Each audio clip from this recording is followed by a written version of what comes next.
your opinion? And has Tony Blair himself done long-term damage to British politics? We'll talk to Abbas in Redbridge in just a second. Don't go away, Les, Pauline and others with you guys in a sec. 0345 6060 973. Late Nights with Ian Collins on LBC.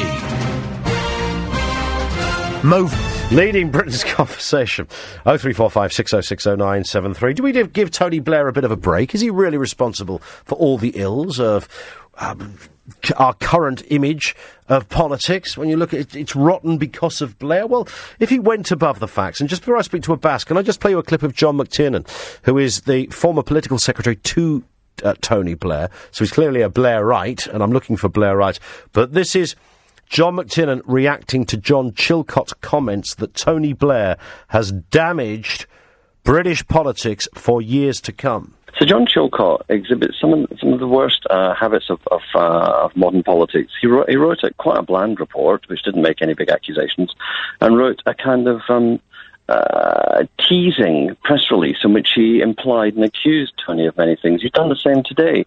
I mean, Tony Blair restored British democracy. He gave away more power than any Prime Minister in history, with the Supreme Court, the Human Rights Act, devolution to Wales, Scotland, Northern Ireland, devolution to London.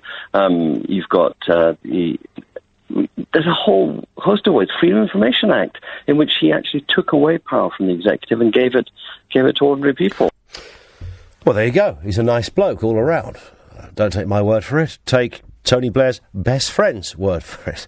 John McTiernan, former political secretary to Blair, reacting to Chilcot. I don't doubt that the Chilcot report, it was slightly ridiculous that we waited 7 years or something for this thing to come out. When it eventually comes out, it doesn't really say very much. I don't think it was a whitewash, but neither was it. I don't think we learned a great deal from it. That one headline, which I think was repeated today at the Commons Liaison Committee, that was kind of it, wasn't it, really, that perhaps Tony Blair went beyond the facts of the case, which is kind of a way of saying he kind of exaggerated things a bit, maybe. Abbas in Redbridge, hello.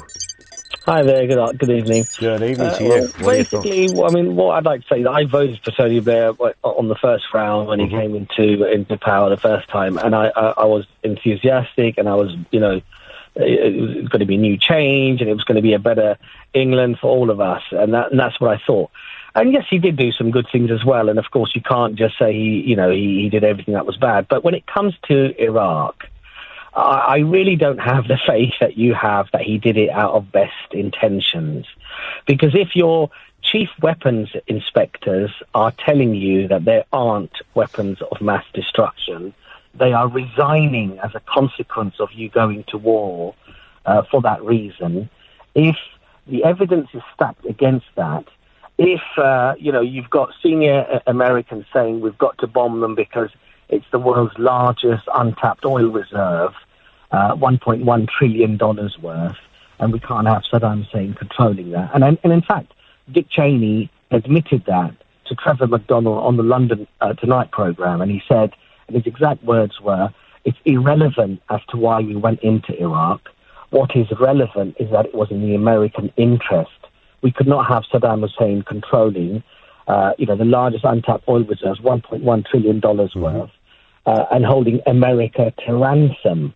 So this was clearly from the very start. That might be dodgy dossier. We had all this other stuff. You got to remember though, Abbas. I mean, all of these things form part of a story. I mean, if you were in a courtroom now and giving that evidence, it's all rather damning. But of course, if you put them all into context, there will be counter and counterclaim against all of those points. Well, clearly millions of people thought as I think. Well, they went out on a cold winter's morning. Indeed. And they demonstrated against this one. In fact, indeed, but not necessarily. Yes, it was. It was the biggest demonstration in the world. And what was what was most fascinating about that demonstration? The whole thing was organised without the aid of social media. Exactly, and to just let that settle in for a second. That's extraordinary. Exactly. However, a lot of the information that you've just put forward, Abbas, wasn't there then. You know, much of this stuff has come around. No, I'm making the point that the story has got worse for Tony Blair since then, but not all of it. I mean, the fact that Hans Blix and his team couldn't necessarily find any weapons of mass destruction. We had this image that Hans Blix was sent into the desert with a big helmet on and had to walk around looking for rockets. Of course, it wasn't quite like that, and he was only one avenue of authenticity when it came to checking. You've got to remember, Saddam Hussein said he had weapons. He had previously used weapons. France and countries that weren't even part of the coalition also thought he had weapons. That wasn't really that wasn't pushing the point that Saddam Hussein might have had weapons. I think that was oddly Tony Blair was on fairly reasonable territory on that one. But no, the problem with that is this. You know, any government can effectively make up these things and justify war with anybody. But we have to operate within international law and treaties that we ourselves. Yes, but there is, you know, but the United States already had the green light to go into Iraq. That was completely legal under US law. No, it wasn't. Yes, it was. Absolutely. Congress had voted to go into Iraq. That was completely legal. The whole UN thing was really something to appease the British, not the Americans. The Americans went under, whether we like it or not, Abbas, completely legit premise.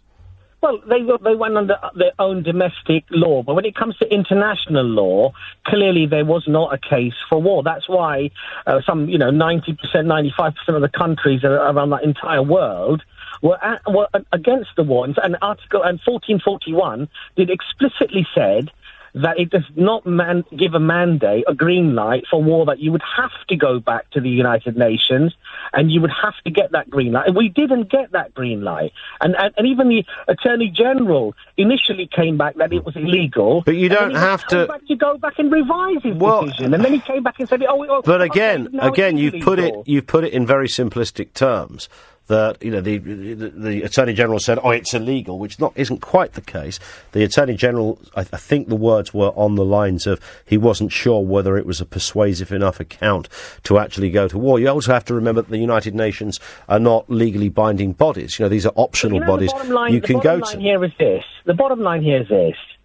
If you make a decision going against the consensus around the globe, you don't get the United Nations go ahead, and you take on the responsibility of going to war with the country with the consequence of killing possibly up to 1 million civilians and many, many tens of millions who've lost their homes and lost their businesses and lost their livelihood, and utter catastrophe, then you have better make sure that you are absolutely correct in doing that. Because if you're not, then you are responsible why is it, for though? A war crime. Why? Well, I mean, is a mistake the same as a war crime? If I trip over the pavement, that's a mistake. If I go and bomb a country, it's not a mistake, quite frankly. You know, if you send... But what if you Tony Blair would not agree with your premise. So, mate, just finish, sorry. If you send the very best people you have on the ground, and there are no weapons of mass destruction as far as they are concerned, the reality was we were never under a threat from Saddam Hussein. That's the reality. Because even the 45-minute claim, all that was nonsense.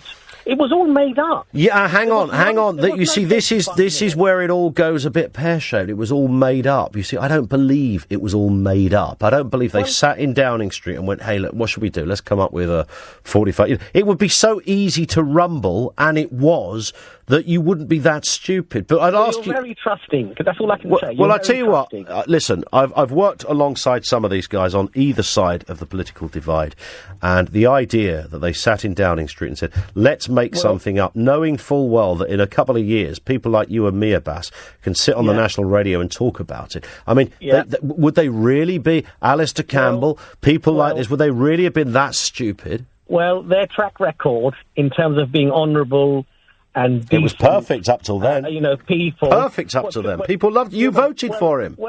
You voted for him, Abbas. Clearly, on hindsight, we can now see so many... No, you can't have that. I could have told you he was a wrong un back in 1995. Yeah, but what I'm trying to say to you is you can't say... But you didn't like the Tories, did you? That's all it was. Can't have the Tories because it's John Major. He's all grey and pea-eating.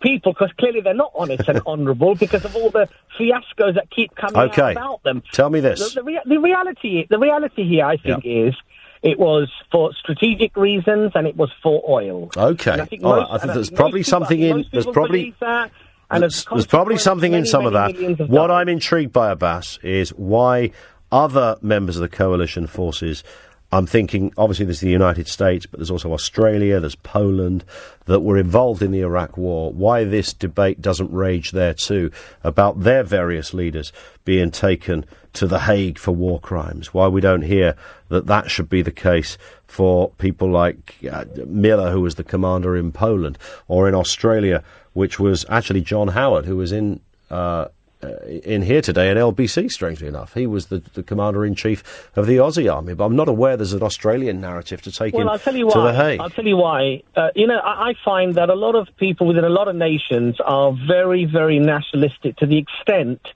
whereby I think even justice often becomes a very murky, cloudy picture. I understand that. I understand that. I think we in England are very fair-minded, generally. No, I don't. I think we are. I think we are. I think we're very much the opposite, Abbas. I think we're very much the opposite on that one, Abbas. I think we are. In fact, we make our mind up about where we think there is rot, and we won't let it go regardless. And we will put all the bad stuff together, and we won't let in any good, even if it's, slightly persuasive. If you put it all together in one way, it will read as you've put it to us. But I absolutely know that somebody like Campbell or the like, and you might say, well, he would say that anyway, would come at it with a completely different view. Abbas, thank you for that. It was tough, but it was good. 0345 6060 97.